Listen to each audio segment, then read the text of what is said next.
Welcome to doctor S Pharmacoach YouTube channel. आज की video में हम बात करेंगे फ्राइबिलिटी टेस्ट के बारे में। फ्राइबिलिटी टेस्ट क्या होता है? फ्राइबिलिटी टेस्ट का डिफिनेशन होता है, friability test is used to evaluate the mechanical strength of tablet and their ability to resist abrasion, shock and friction during packaging, handling and transportation using a Roche friabilator. Friability test में हम किसी भी tablet के mechanical strength को evaluate करते हैं।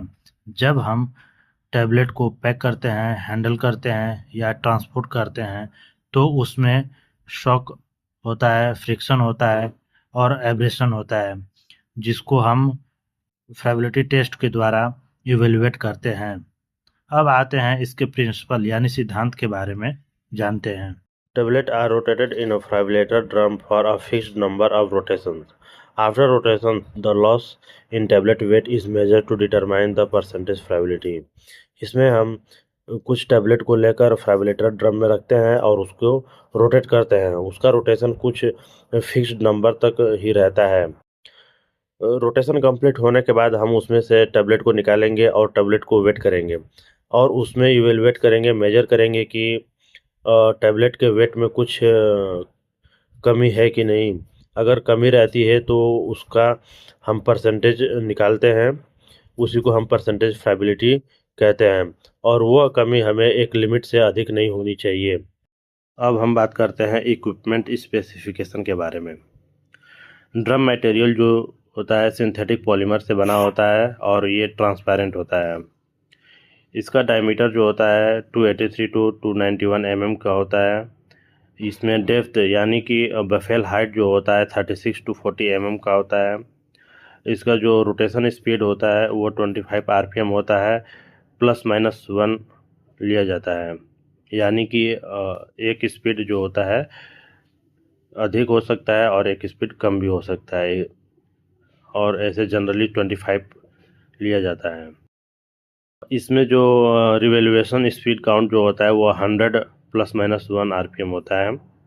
इसका drop height जो होता है 156 ±2 mm होता है।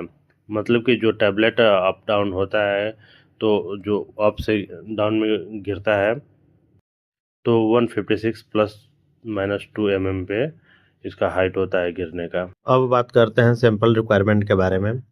जैसे कि कोई भी टैबलेट होता है उसका क्लेम mg में होता है, जैसे 650 mg, 500 mg। तो इसको फ्राइबिलिटी टेस्ट करने के लिए mg को हमें ग्राम में कन्वर्ट करना होता है। एग्जाम्पल के तरह इसको समझेंगे। 650 mg हमारा टैबलेट है, ठीक, और हमें 10 टैबलेट का फ्राइबिलिटी टेस्ट करना है।